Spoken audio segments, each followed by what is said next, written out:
बिस्मिल्लाहिर्रहमानिर्रहीम। मैं अपने पाकिस्तानी भाइयों से मुखातिब हूँ। मैं उनको ये कहना चाहता हूँ कि हम न घबराए हैं न पीछे हटेंगे इंशाअल्लाह ताला।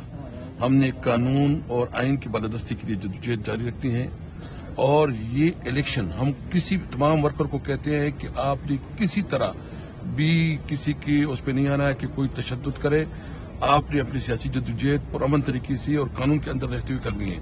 मैं सिर्फ इतना कहता हूं कि इलेक्शन का टाइम है, ये हमें कोशिश करें कि दूसरी तरफ लेके जाए, इंतकामी कार्रवाई करें, लेकिन आपने सिर्फ और सिर्फ अपने कानून के अंदर रहते हुए अपनी जद्दोजहद जारी रखनी है। इलेक्शन आना है, आप सब जो है ना इमरान खान बनेंगे, आप सब जो है ना असद कैसर, और आप सब पाकिस्तान की आवाज बनेंगे। आप लोगों ने इलेक्शन जितवाना है, 2/3 मेजॉरिटी से इलेक्शन जीतेंगे। हमारा एक ही मुतालबा है, पाकिस्तान कानून के मुताबिक और आइन के मुताबिक चलाओ। पाकिस्तान में कानून की बालादस्ती होनी चाहिए और पाकिस्तान में तमाम सियासी पार्टियों को लेवल प्लेइंग फील्ड मिलनी चाहिए।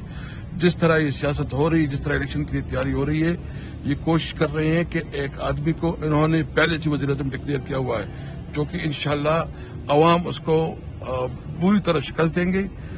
फैसला अवाम ने करना है, खवास नहीं। आप अवाम ताकत आपके हाथ में है।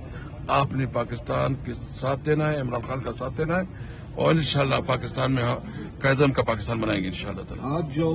आज जो आपको